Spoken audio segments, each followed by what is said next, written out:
What's going on with our corn dog eating contest? Weren't we supposed to do that today? Where are you, Greg Cody, on this corn dog eating contest? I saw that there were corn dogs out there. Is that a piece of confetti that has fallen from the peacock announcement that we made? Right here, a piece of confetti. How many months ago was that? There's still falling from the roof still here. Still worth celebrating. Confetti here from our peacock partnership, a partnership that will include a corn dog eating contest. How did we get to a corn dog eating contest? I don't even remember. I think Billy watched one.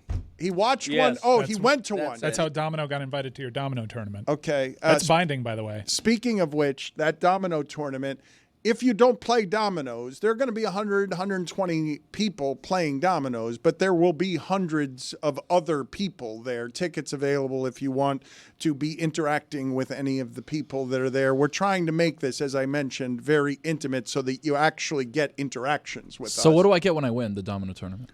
Has that been established? There will be prizes and there will be swag, but what's going on with our corn dog eating contest? Well, we're trying around here to, connect the shows throughout the week. We have a show and we're like, hey, let's do. So we talked about a corn dog contest. So after that show, we're like, hey, let's do a corn dog contest the next week.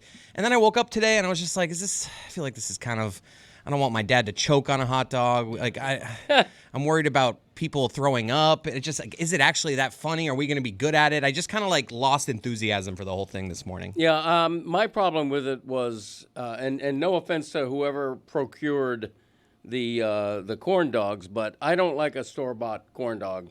I have to eat a corn dog on a Midway, on a Carnival Midway. Calliope music playing in the background. So you have carnival corn dogs not being frozen at one point? No, they're handmade. Yeah, they dip them into the cornmeal, and then they put them into the fryer. That's how Greg Cody likes it. That's exactly right. I want to see it made. I think we bought 20 frozen corn dogs. Yeah, see, that's not going to work for me. I need it to come out of the oil. And dipped. Yes, hand dipped. Tony knows. So you're not going to you're not going to participate? You're not going to participate? I'm holding out for handmade, homemade corn dogs that I see dipped and extracted from the Earl. That's what I want. So carnivals, fairs. Yeah, a carnival midway with Calliope music. Put it on the poll, please, at LeBatard Show. Does a corn dog taste better at a carnival than anywhere else? You know what I had at the Renaissance Festival this past weekend? A deep fried peanut butter and jelly. It was basically like funnel cake with the powder on the outside, and you bite into the center of it, some peanut butter and jelly. It was delightful. The Dade County Youth Fair comes back on Thursday, so we went last year, didn't we? Yes, we did. But this year it's a retro youth fair. Yes, it's yeah, where they're back. That was my first. I went with there. Roy and our kids last year, and that was the most impressive fair I've ever been to. I had never been. And I've been to fairs. I had never been to the one down in Miami. Dade County Youth Fair? Dude, it is the any fair, people in their minds right now, they've been to fairs, it's 4 times the size of your fair. I find that shocking to believe. How have you never been to the youth I don't know, I'm a Broward guy. I've Broward done guy, Broward fairs. I was at the Renaissance. I was just at the Renaissance Festival. I'm pretty sure it's 3 times the size of the Renaissance Festival.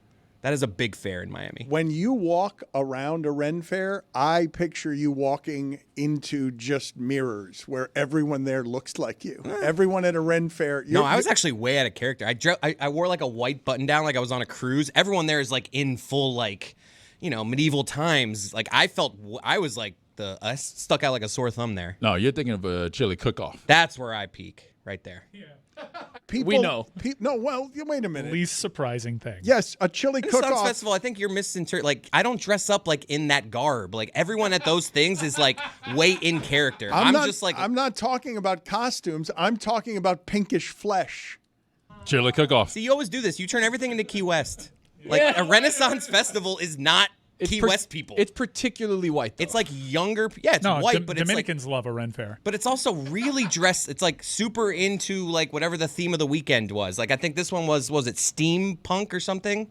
Is that a thing? Steam goth? Steampunk is a thing. Steampunk. That was I didn't know what it was. Everyone in my group was how do you not know what steampunk is? I was I don't know. But it's apparently top hat and the old fashioned kind of looks like Burning Man Video. bit. Pull up some yeah. steampunk. There you go. Okay, but you're doing costumes at a Ren fair, and I'm just doing pinkish people with. You've never been then, because everyone does costumes. Why isn't a Ren Fair's theme just Ren Fair? Well, no, it's why do you need a sub theme? No, to one a weekend theme? is Harry Potter, then it's pirates, and then the next one is steampunk. I'm telling you, this is what it's every weekend, because it's like 8 weekends, and every weekend has a specific theme. And I happen to go on steampunk, where everyone's got the monocles and the top hat.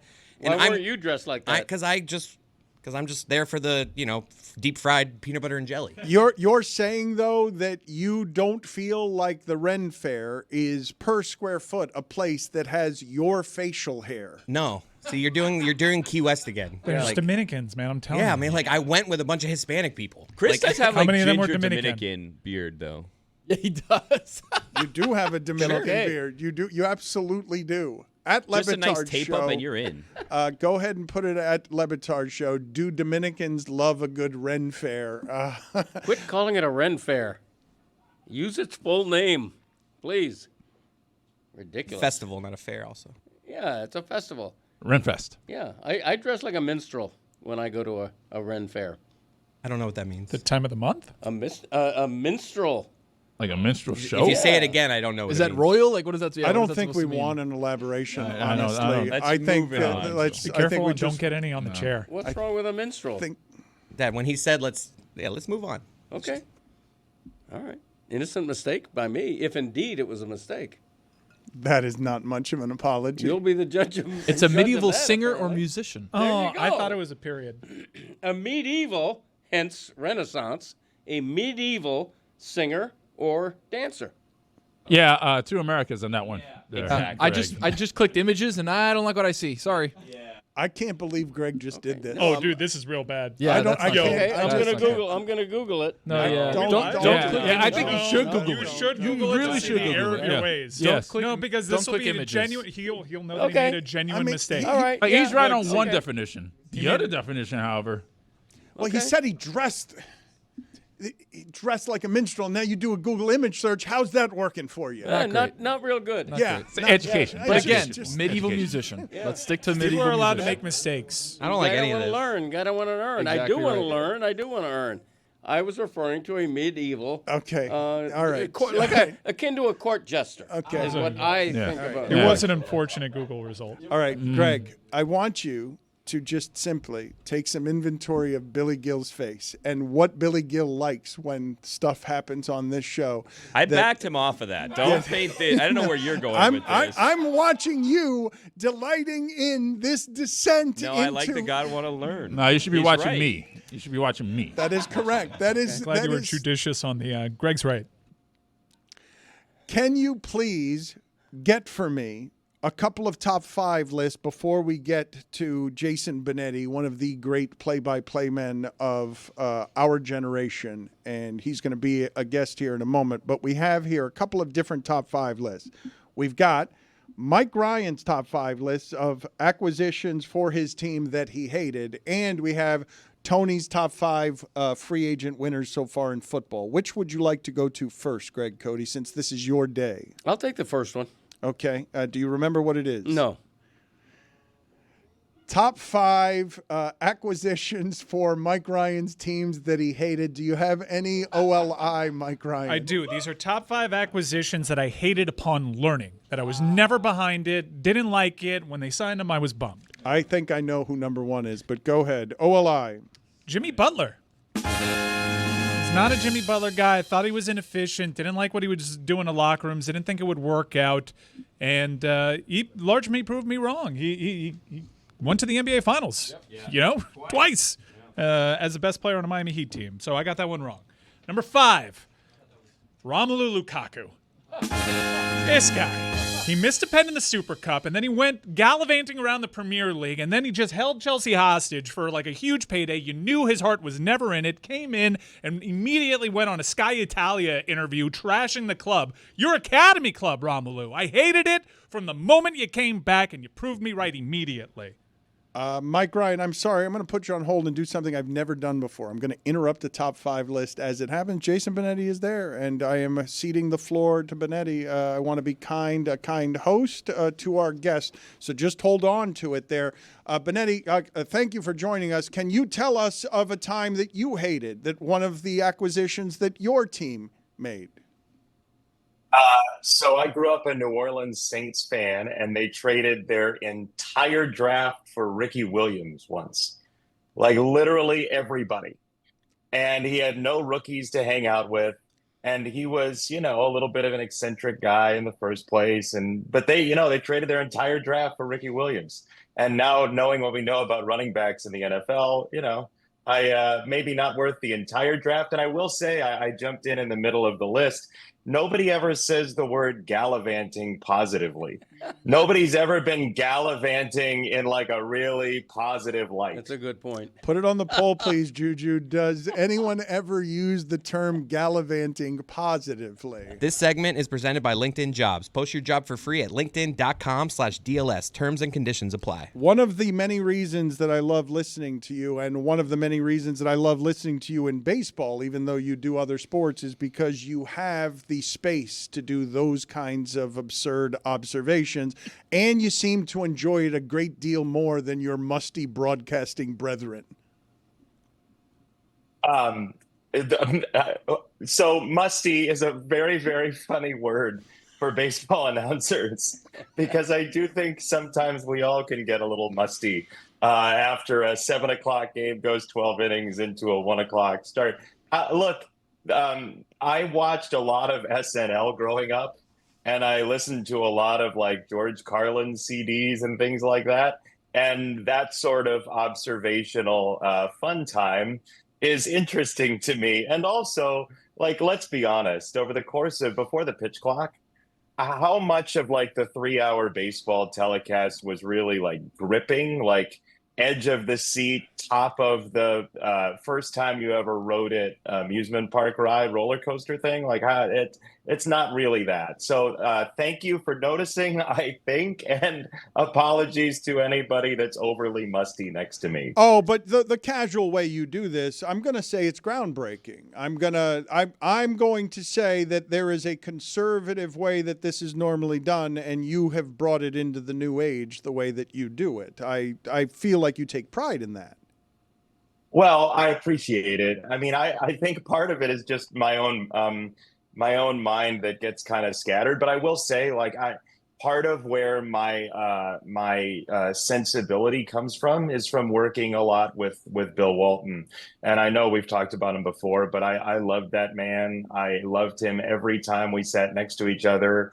I loved every time he would look at me and give me a little wink knowingly about something that he just said to me, even though he was still doing the bit. I mean, I love the man, and a lot of what I do is informed by him and the grave loss from not having him on the planet anymore. You're calling games this year with Dan Dickerson, who you also do a podcast with. Is there an adjustment there? And like, at what point do you think that there's a situation where you forget you're not doing a podcast and you're calling a game? You just kind of go into other things, let's say. Well, so we did a spring training game on radio, and I was needling him about the challenge system, right, where you tap your head in spring training and you can challenge a ball or a strike. And he then, he got on a soapbox, and we realized that 4 pitches were gone. It's not the ideal thing on radio, certainly. And we don't do a ton of games together. I think it's actually just going to be the one in spring training. And then Andy Dirks, Dan Petrie, among others, are going to be my partner. But the reason I love baseball is because of those asides. And Dan, you're talking about like me and whatever I do, but it's a we in a lot of ways. Like Andy Dirks, who played for the Tigers when they went to the World Series a decade ago, is a really sharp guy. He's doing more games this year. We were doing a game last year, and he couldn't think of the term lookalike. And all that came to his mind was the phrase resemblance person. So we were talking about somebody looking like somebody else, and he's like, oh, that's his resemblance person. And I cannot get the phrase resemblance person out of my head. It's way better than doppelganger. It's way better than lookalike, but you're just hanging out with people and talking. And, like, I know you know this. Bits just kind of happen. Like, inside jokes just happen. And baseball is a great, I guess, trampoline for it. I disagree with you vehemently that resemblance person is better than doppelganger. I feel like doppelganger is just a phrase that you've gotten too familiar with, but the first time a person hears doppelganger, that is a better phrase than resemblance person. Funny word. You do college football, you do NFL, you do basketball. Baseball is your favorite though, right? So team baseball is just different than all the rest of them, because you get to know guys. Like, you really, really get to know guys. You get to know their tendencies. You get to know what makes them tick. You can walk up to them and just say kind of asides and just see where it goes, because you have a sense of their sensibility. Like today, I don't have the game in Lakeland. They're on the road, but I was in the clubhouse, and the Tigers have this hot prospect named Jackson Jobe, who very possibly could make their rotation this year as the 4 or 5 starter. And I just went up to him, and this was the only piece of the conversation, but it lays the foundation for the future. I go, "Have you ever seen Arrested Development?" He goes, "No, what's that?" I was like, "It's a sitcom, but there's a character named Job on the show who's a magician, and you should probably just know that it exists." And then he started telling me about a nickname that he got from some other movie and all that stuff. And that's the only sport where I could veritably say to you, at some point, this might get into a show. This might actually be a portion of an inning at some point. I am fascinated by the evolution of baseball and how much better these people have gotten. I feel like I can make a decent argument that Jorge Skubal is the best left-hander in the history of the world, not named Kershaw. That the person throwing pitches from the left side, that's not a hittable human being, and I've never seen a left-hander throw that way. He is. You take that, Dan, and all that he does on the left-hand side with the changeup that's so menacing, and his willingness to add and subtract and then add pitches and be really into pitch design and that sort of thing. And you combine it with this level of just angry dominance of the other person. There was this moment in Cincinnati in July, right before the All-Star break. And I've not asked Tarek this directly, but I get the feeling that part of it was, okay, we hear a lot about the other guy. Here's what I'm going to do. Ellie De La Cruz was up, who obviously is a rocket ship and a star in the game, but Skubal struck him out. And there was just this massive scream that came out of him. And I cannot help but think there's a little Michael Jordan Last Dance in there of oh yeah, I've heard a lot about you playing defense, Gary Payton. Here's the fastball. There you go. There's a changeup. See you later. It's been fun. And I really, the more I've done play-by-play, the more I really crave watching people who are just edge of the bell curve competitive, because they tend to just be the most amazing feeder. And they do things just psychologically that are, psychotic in the best way. Angry? Does he pitch angry? Oh, he pitches furious. I don't know what the world did to him on days that he pitches, but it did something to him. And his catcher, Jake Rogers, who caught literally every inning he threw last year, will go out to the mound, and he's basically a comedian / therapist, because he was trying to get Skubal to smile, trying to get him stopped from stomping around and yelling at the umpire. But then you talk to Tarek on days off, and he's just he's a regular normal human being who has gone from 15 to 1. And I'm always endlessly fascinated at where that switch is. Greg, I don't think you were here when Benetti delighted us by breaking out his SportsCenter voiceover guy. No, I was not. I'm going to introduce you now to him if he'd be willing to do it. You will recognize the pukey broadcaster from SportsCenter who does some of these ads. Forgive me for doing this to you again, but my friend has not met your ESPN voiceover guy. So, Jason, if you'd be kind enough to unveil him, I would appreciate it. The Dan Le Batard Show, brought to you by Steak and Shake. New banana chocolate Snickers. crispity, crunchity Kit Kat milkshake. That sounded delicious. You That's made my great. mouth Yeah, water. seriously. I wanna buy one. Have you been working on any of the others since we saw you? You did you did Sean McDonough. You did Droopy Dog. Do you have any others in the arsenal that we didn't get to?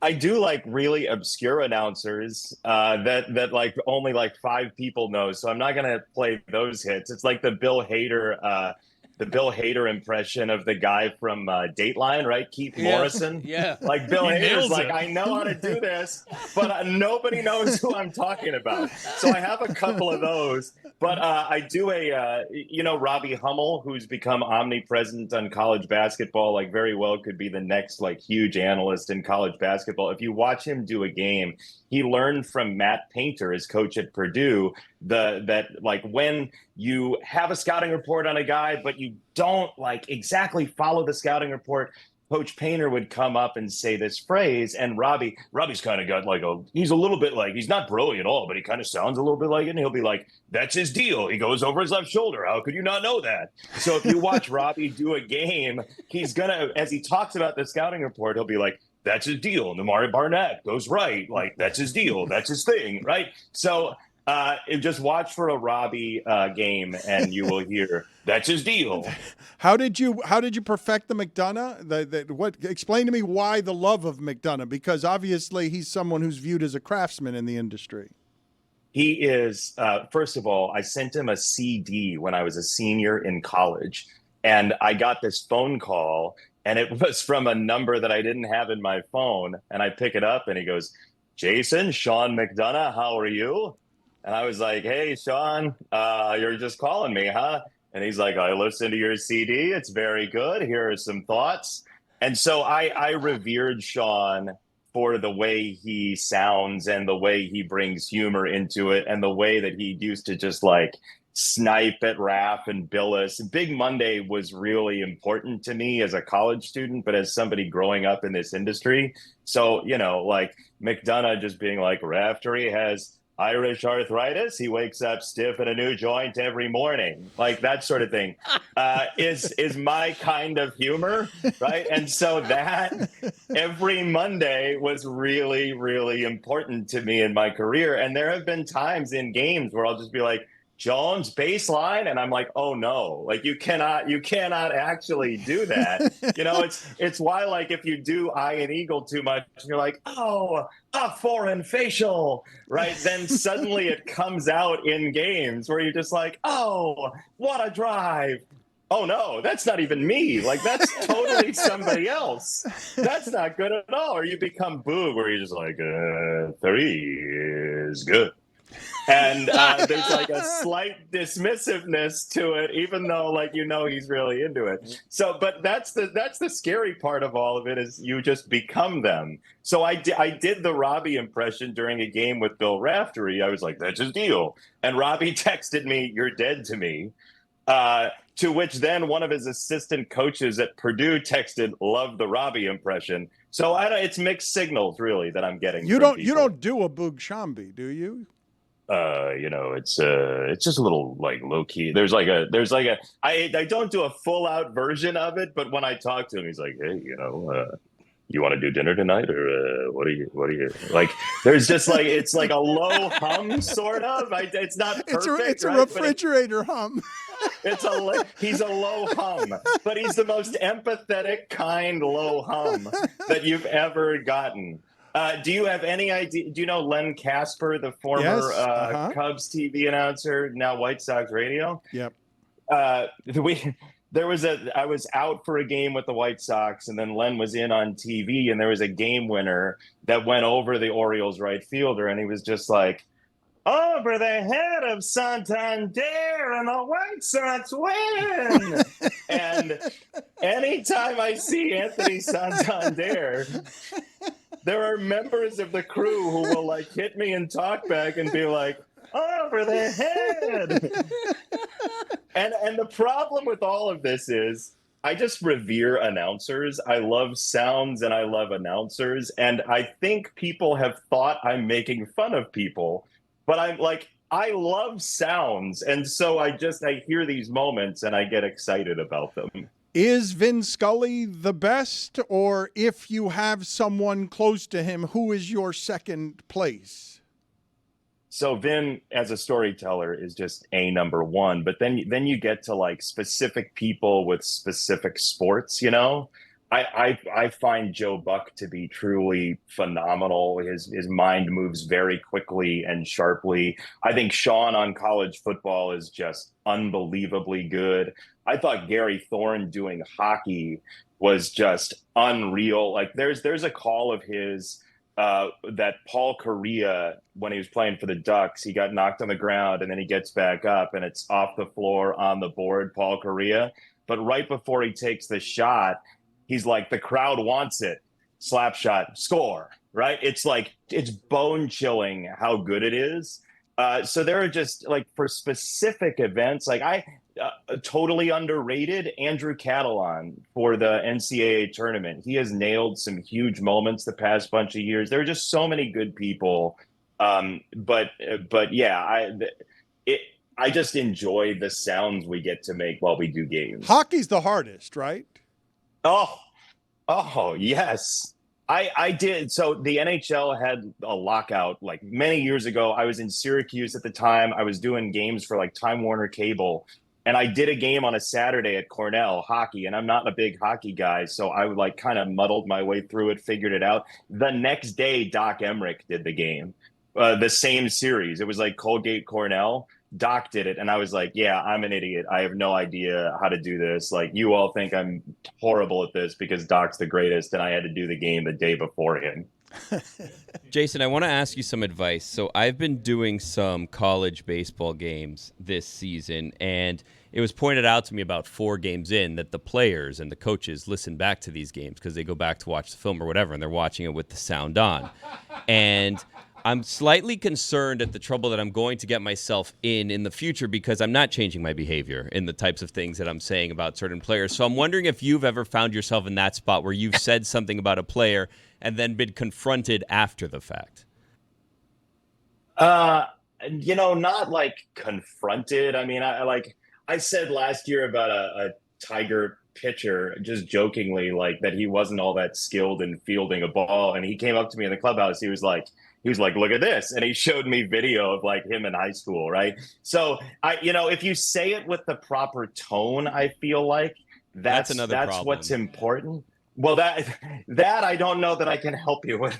But if you say it in a way that is like welcoming and understanding, and you can be self-deprecating too, I think, people know, like, as somebody who walks kind of funny, I'm not about to go and run the steeplechase, right? So like, that's not going to be a thing for me. So I just kind of do it in a self-deprecating way. But if you're not willing to work on your tone, then I don't know that I could be of much help. Well, my strategy thus far has been just do it to the opponents because I'll probably never see them again. Like, when am I going to see Delaware baseball again, Oh, that's great. No, that's definitely upstanding behavior is what I would call that. What do you think the reaction would be if you broadcast an entire game as the ESPN voiceover guy? He's frozen. It's not that he's thinking Deep a long question. time. What a question by Greg Cody. It was not Number 4, Mike Ryan. Terry Rozier. Yeah. Hated him as a basketball player, always did. The only reason why he's not number 3 on this list is because by getting Terry Rozier, we got rid of Kyle Lowry, who I hated. That's fanfare for the wheel. Number 3. Number 2, this is real talk. This is me being honest. Brad Marchand. I did not like that one bit. I hated it. I can't believe that's ahead of Terry Rozier. I can't believe there are 3 ahead of Terry Rozier. And number 1 is obvious. Yeah. Deshaun Watson. Maybe stop being a fan momentarily. Let's get Cam. It was for several years it stopped making you a fan of the Cleveland Browns. Well, I'm still not a fan of the Cleveland Browns. But they get Cam Ward. Daddy's back. Tony, are you ready to do your Dan, I was born ready. top 5 free agent winners? Any OLI? We've got 2 OLIs. Number 1, the Indianapolis Colts. Oh, you're just doing teams. Yeah, just doing teams. Winners of free agency. The Colts won OLI rating. By the way, one of the better nicknames already in the sport for their quarterback, Indiana Jones. Daniel Jones. Playing where? Indiana. Indiana was a dog's name, by the way, Chris. Second OLI, the Broncos. Like what they're doing defensively, getting a really good defense setting up for the boy, Bo Nix, who's turned the corner, by the way. He's made a leap or turned the corner? He turned the corner during the season, but now he's getting ready to... I thought he made a leap. No, he turned the corner. Can you make a leap in year one? I don't even know where I'm leaping to. Exactly. Yeah. Number 5, the Jets. Addition by subtraction. I'm very intrigued at what they could do with Justin Fields. Really? Number 4. Number 4, Minnesota. Shoring up the offensive line, shoring up the defensive line, re-signed Byron Murphy. Like, there's a lot of things that they're doing there. That's not great analysis. There's a lot of things that they're doing there. Just that sentence. I'm saying defensively, they're getting a lot of guys. Yeah. Offensively, they're getting a lot of guys because they got it. Offensive line-wise, they got to figure out what they're going to do at quarterback now. Greg Cody thinks the Dolphins need everything. They need help at everything. They do, yeah. Especially now that they've lost Javon Holland. But they got Zach Wilson, so. That is true. And a guard. Number 3, Chicago. Completely shoring up the offensive line. Got 3 good players. Got a couple good defensive linemen, too. So, again, Dan, what's it about? It's about the trenches, right? Can you protect the quarterback? Can you get after theirs? Not sexy. A lot that of doesn't matter. Moving. Number 2, the New England Patriots. Talking about shoring up a defense, Braves came in, said, let me get a D tackle, let me get a linebacker, let me get a safety, let me get another corner. Very good. Hopefully they draft Travis Hunter, give Drake May a little bit of weapon there. But New England Patriots, number 2. Number 1, the Commies. I love what they did with Laramie Tunsil. I love the Deebo Samuel thing. He's going to play inspired ball. I think they got a nice little linebacker too. Javon Kinlaw, I think, was over with the Commies too. The Commanders, making it happen. Number 1, Benetti has returned from his frozen exile. I want to play for him some sound of Boog Shambi doing robot baseball for us. I don't know, this was many years ago, if any of it holds up, but I want to see if I can recruit him to do a new version of robot baseball for us. And we welcome you back to the Death Star here at Microsoft's Wrigley Field. Boog Shambi back for another great season of baseball. Obviously, the big question as we enter this year is, can anyone break Frankenberry's record of 326 home runs last season? As always, I welcome back my partner in the booth, R2-D2. Darth Vader doesn't like the call, and he's coming out of the dugout. He's going to go over there and argue with Cowboy Joe West. R2, I'll tell you what, it's a scary sight anytime you see Darth Vader with the lightsaber out. And here he goes, approaching Joe West. Oh, and Darth Vader has sliced first base umpire Joe West in half. Oh, Jesus, that's unfortunate. That's that escalated quickly. Oh, no. Would you be willing in any way to do an advancement to that particular idea that seemed like a good one many years ago? 5 trillion%. Okay. Yes, absolutely. Please, can Boog and I do it together would be my question. When we did KBO Korean baseball together, we had the time of our lives. Can we do it together? That was not something that Boog described as the time of his life in a closet somewhere doing Korean baseball. With us together as announcers, 2 play-by-play announcers. It's our dream. We cut out the analysts. He's a preparation freak, and they would tell him before the game, hey, we're switching games to another team that you don't know anything about, and here you go. Try and talk about their shortstop as if you know what you're talking about. Correct. Absolutely. It was like, yeah, you got the LG Twins and you got the Hanwha Eagles. Nope, they got rained out. You're doing Doosan and NC. Congratulations. Hope you enjoy it. You did not experience that the way that Boog did. Boog did not like not having proper preparation for those games at 5 o'clock in the morning.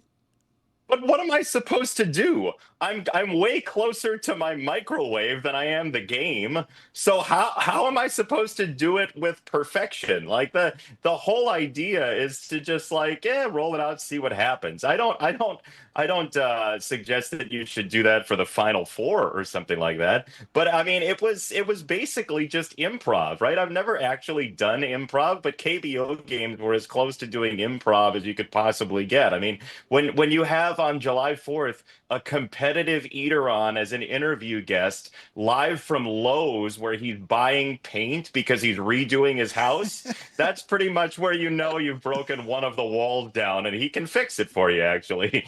Boog Shambi was very popular in Korea. They made songs about him there. ESPN 북샴비 와우 ESPN 북샴비 Let's go wow together wow ESPN 북샴비 ESPN 북샴비 They didn't sing about you, Benetti. No, it's not as catchy. It's got too it's got too many syllables. Wow.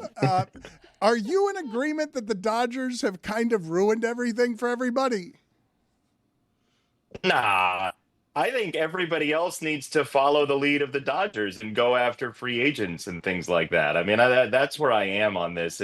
Everybody has the opportunity to do that. Everybody has the opportunity to do what the Dodgers want to do. And frankly, I don't think having to take Robot Baseball's terminology, a Death Star is bad for anybody. I think if every other fan base says, as long as it's not the Dodgers, which I feel like some people are saying, I have nothing against the Dodgers, but some people are saying that, I do tend to feel like that's good for the sport, because you can just say like, hey, yeah, we have a villain now.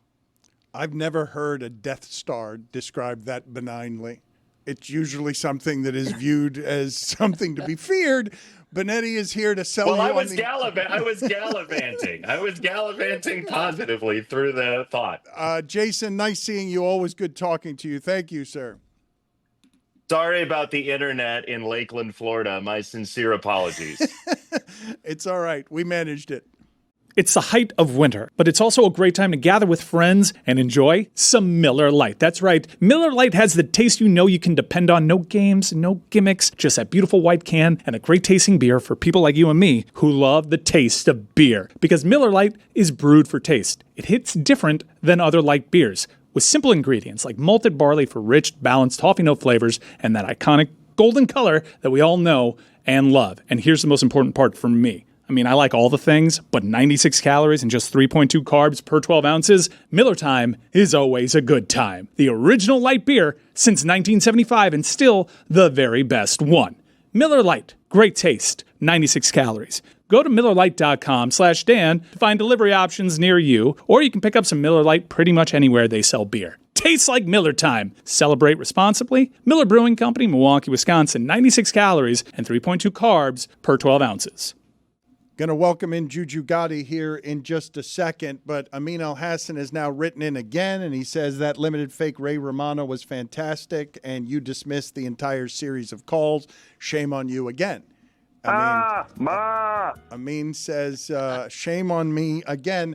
Greg Cody just said of Jason Benetti, he just said, man, that was delightful. I could feel my face grinning the entire time that he was on. It's true, and I wasn't in here for his previous appearance, and frankly, I don't know much about him at all, so I was catching all this really off the cuff, and I just found him delightful, funny, great impressions.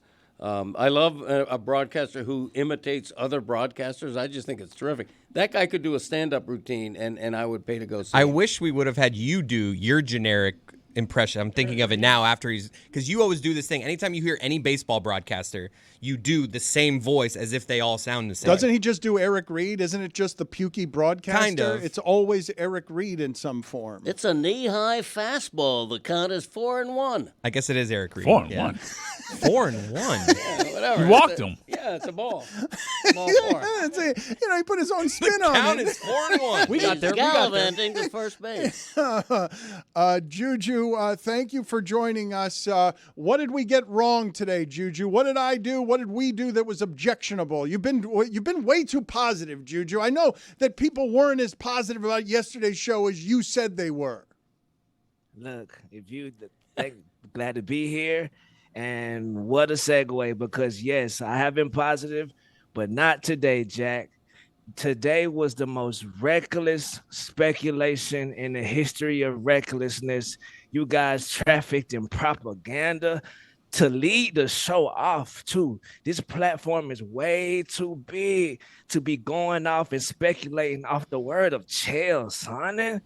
I mean, I think it was giving weirdo, it was giving tinfoil hat, and I don't think the juice was worth the 23-minute squeeze. Like, what are we doing? Absolutely. Minor penalty, 2 minutes, spreading propaganda. out of here. Totally unfair. Where is the mystery box when you need it? Sheesh. That is maybe on me. Dangerous game. That's on me, actually. I let it go on too long. I should have cut him off. It felt reckless the whole time. It did. I mean, how can you? LeBron's never been found guilty of anything that we implied might be possible. You know who was happy about that segment? Aaron Ekblad. That's true. That's true. I mean, there are freaks of nature, right, in sports. Like there was a time when Babe Ruth was hitting 35 home runs a year, and the second most home runs in the game was 6.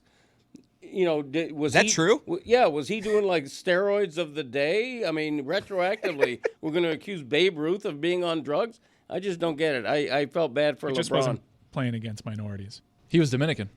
That's right. There I you forgot go. about that. That's right. So next, I want to put some positive spin on it right now. Angel Resto, he has done it again. He has the Hookah Doncic shirts available right now on LeBatardAF.com. What a talent. What a mensch. Please go get you one of them t-shirts, wear it outside, and I bet you people going to pull up on you and be like, where did you get that? And you should tell them, Angel Resto, go get one of these shirts from LeBatardAF.com. You dig it. Also, today during the show, we did a little segment on the reality shows of all time, which made me want to do a top 5 reality shows of all times list, if I can, really quickly. Let's do it. Number 5, Keeping Up with the Kardashians. Strong. For sure. You dig it. A lot of stars have been born from that show. Number 4, 60 Days In. Cinnamon, if you believe it. Number 3, Flavor of Love. Yes. God, dig it. Oh, no. Come on, man. New York. New York, come on, man. A lot of legends have been born. Hoops went on to marry Shaq. Can you dig that? Number 2, Jersey Shore. Got to know. I love Jersey Shore. Salute to Snooki, man. Salute to the Situation and all the guys, man. Love Vinny. Great show. Exactly. Salute to Vinny. And number 1, Real World / Real World, The Challenge. Come on, man. Don't get no better than that. You got to dig it. And also, okay, moving on, since Dan's not here, got to keep this thing moving. I like Mike's list of people who he didn't like people who was traded to his team, and Tony's also list of people like who went in the offseason. I want to send a message to the Buffalo Bills. You guys, I mean, you know the problem with you guys sometimes? You guys think that you can just mosey into the draft and become geniuses.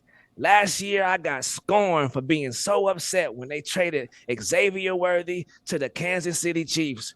Fast forward umpteen months later, touchdown Xavier Worthy in the AFC Championship. Come on, guys. We don't need Josh Palmer. We don't need a new snack machine. We need DBs. We need defensive backs. God bless the comeback player of the year. Snub, DeMar Hamlin, but please get that brother some help, please. Juju, going to the other half of your split jersey, your Philadelphia Eagles, Super Bowl champion Philadelphia Eagles, by the way, lost Josh Sweat, lost Milton Williams, lost Isaiah Rodgers, cutting Darius Slay, expected. James Bradbury the same way. C.J. Gardner-Johnson traded to Houston. The entire defense all of a sudden vaporized. Vaporized, man. I don't know, man. Look, the Eagles won a Super Bowl, so it's like I'll let them have it for now. Y'all got it. I mean, see, I don't understand any of these moves. I would have worked to secure every single person that helped put a ring on that finger. If you got it, then you should have put a ring on it, and they did. So maybe they got something cooking. I don't know. That defensive line is still pretty much intact. Did so re-sign Zach Bond, too. Yeah, salute to Zach Bond. You got to dig it. But, hey, man, above my pay grade when it comes to the Super Bowl champions. Juju, what polls did we have today? The polls, oh, yeah, for sure. And salute also to Mike Ryan for reminding me to highlight. The polls are now also in IG as well, in the IG stories. If you're tired of going to Twitter, getting cussed out, getting called racist names, just trying to vote on these polls, come over to Death Row. Come over to IG, and where the polls are more fun. I get to put a little bit more creativity into the polls, a little cleverness. Also, you can catch when exactly we're live. Today, I put a sexy picture up of Mike Ryan in the tank top, Go ahead to Instagram right now and get on these posts. And live polls on First- the YouTube stream as well. You dig it? And also, speaking of the YouTube, Tubby from YouTube says, thank you so much for the rejoins during the YouTube commercial breaks. And I second that emotion. Because salute to JT Daly. I love you. You are a mensch. But if I hear it's time to play football one more damn time, like, you feel me? So whoever made that change, you, sir, deserve a Wonka bar and the golden ticket. Shout out Jason, the director. You dig it? Yellow Jackets. Those girls be tripping. 93% of the audience says, yes, those girls do be tripping. Should anyone who consumes Peeps be jailed? Yes, 89%. 76% of the audience says, yes, they should be, and throw away the key. Salute to Jessica Smetana. Dad, have you had a peep? I have not. You've never had a peep? Is that the yellow bird? It's like the little foam looking. Yeah, It's absolutely the yellow bird. They look awful. They look just terrible. Yep. Yeah. No, I've never had one. Someone who uses the word doobie to describe marijuana. Over 65 years old or under 65-year-old? 92% of the audience says over 65 years old. Dang. Salute to the Roncula. Does a corn dog taste better at a carnival than anywhere else? 89% of the audience says yes, it does. Greg, when it's hand dipped like that, you put a little ketchup, a little mustard on top. Oh, yeah. Oh, baby. Oh. Especially mustard. Does anyone ever use the term gallivanting positively? 76% of the audience says no, and those are your polls. Sponsors, wherever you are, come here, come far. Remember, these polls are pretty much sponsored by Juju and the Hood right now. So, you know, I and know the this haters. is a bit, right, and the haters. I know this is a bit look at me, Louie, but hey, you know what they say? Being too humble sometimes will get you overlooked and underbooked. You so got that right. sponsors, holler at us. Good. See you, Juju. Salute. See you.